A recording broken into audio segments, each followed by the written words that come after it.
पिछले 15 महीने आपके सामने है।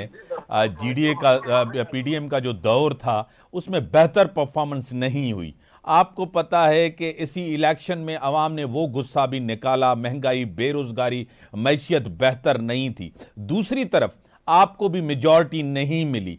वजह क्या है कि आप जो है ना, एक तो पीपल्स पार्टी वोट आपको देगी, हुकूमत तो बन जाएगी।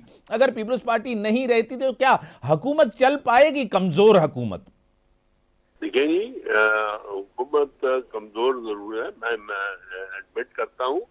ये सिर्फ मैं और आप नहीं कह रहे, बल्कि पूरा मुल्क आज कह रहा है। और जमातें सियासी जो हैं, जितने भी सीनियर पॉलिटिशियंस हैं, उनका भी यही मुद्दा है कि ये हुकूमत चलना जो है, ये बहुत ही मुश्किल बात है। और इन हालात में मुस्लिम लीग नून के लिए आगे चलना मुश्किल होगा। लेकिन हमने एक चैलेंज कबूल किया है, और ये आज नहीं, ये कई दफा हमने किया है। This is not the first time. जब भी मुल्क किसी ऐसे हालात से देखें, जब भी आए हैं हम, तो यही कहा जा रहा था मुल्क किसी डिफॉल्ट में जा रहा है। तो डिफॉल्ट से निकालने में हमेशा मुस्लिम लीग नून ने किरदार अदा किया है। इस दफा भी यही बात हो रही थी। और अल्लाह के करम से इकोनॉमी के लिए हमारे जब प्राइम मिनिस्टर थे शहबाज शरीफ, उसी वक्त से उन्होंने कहा था कि देखिए, हमारा अहम तरीन मसला जो है वो हमारी मईशत है। मईशत को ठीक करने के लिए हमें लेवल प्लेइंग फील्ड करना पड़ेगा, और सारी जमातों को अपनी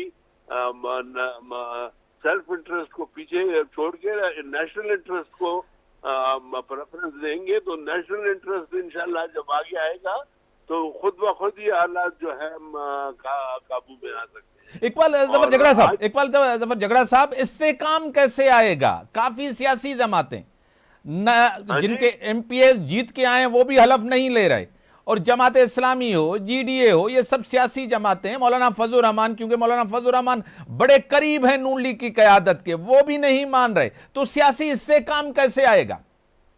जी देखिए, सियासी इससे काम, अगर आपकी इस वक्त मेजॉरिटी ना होती, देखिए ना कितने लोग हैं, मौलाना साहब की पार्टी को ले लें और उनके साथ चंद एक और ले लें, तो उससे कुछ हुकूमतें गिरती तो नहीं है यार, ये कि वो नहीं चल सकती। सही। वो अल्लाह का करम है, चल सकती हैं, लेकिन उनकी अपनी माँ है और अपने हालात को देखकर वो फैसले कर रहे हैं। उससे ये नहीं कि वो हम आगे नहीं बढ़ सकेंगे। सरदार रहीम साहब, मैं आपकी तरफ आऊंगा। पाकिस्तान पीपल्स पार्टी का मौकिफ है कि 2018, 2013, 2018, 2024 में हम जो है ना, हमें ज्यादा मेजॉरिटी मिली है। दूसरी बात, अगर धांधली होती तो कराची के अंदर एमक्यूएम को मैंडेट क्यों मिलता? एमक्यूएम इतने बड़े पैमाने पर जीत के आई है। आपको क्या लग रहा है कि एमक्यूएम के साथ जो है धांधली नहीं हुई, आपके साथ हुई स्पेसिफिक, और जेयूआईएफ के साथ हुई है? क्या कहेंगे सरदार रहीम साहब? आवाज आ रही है? जी जी सरदार जी जी, आ रही है। अभी मुझसे सवाल पूछे? हाँ, आपसे। देखिए जी, ओवरऑल जो है वो सारी स्कीम के तहत रिजल्ट है, ठीक है। अब किस तरह से धांधली हुई है, मल्टीपल तरीकों से धांधली हुई है, ठीक है। तो अब हमने इस पूरे इलेक्शन को रिजेक्ट इसी वजह से किया है कि ये अवामी मैंडेट नहीं है। अगर जो दावेदार हैं अवामी मैंडेट के, वो री इलेक्शन कराएं, और उसमें इलेक्शन कमीशन का किरदार जो है वो एक न्यूट्रल किरदार होना चाहिए, वो जानिबदार नहीं होने चाहिए।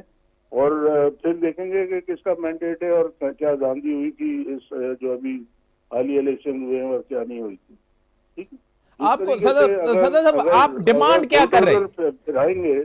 डिमांड क्या कर रहे हैं? कोई नतीजा मुस्बत नहीं रख सकते। आप डिमांड क्या कर रहे हैं इस इलेक्शन हम डिमांड कर रहे हैं कि इस इलेक्शन को कलअदम करार दिया जाए और दोबारा से इलेक्शन कराया जाए। इकबाल जफर झगड़ा साहब, इतना आसान है कि इलेक्शन कलअदम करार दिए और दोबारा इलेक्शन हो?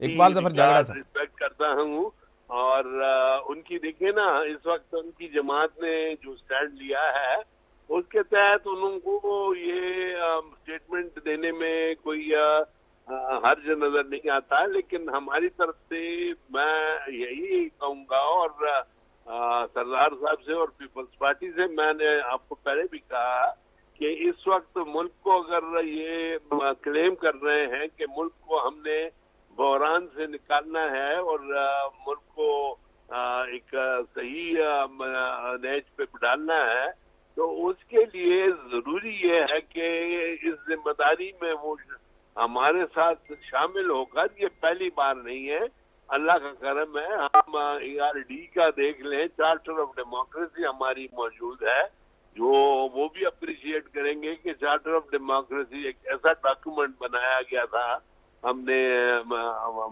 माशाल्लाह उस दौर में, जो आज भी तमाम जमातें उस पर मुतफिक हैं और कहते हैं कि एक दफा फिर चार्टर ऑफ डेमोक्रेसी को इन एक्शन लाना पड़ेगा और चार्टर ऑफ इकोनॉमी जो है वो भी हमें बनानी पड़ेगी।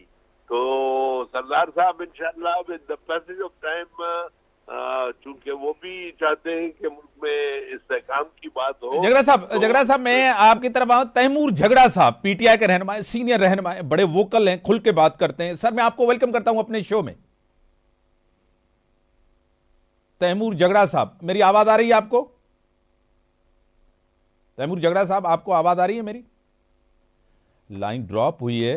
सरदार रहीम साहब, आपने कहा कि हम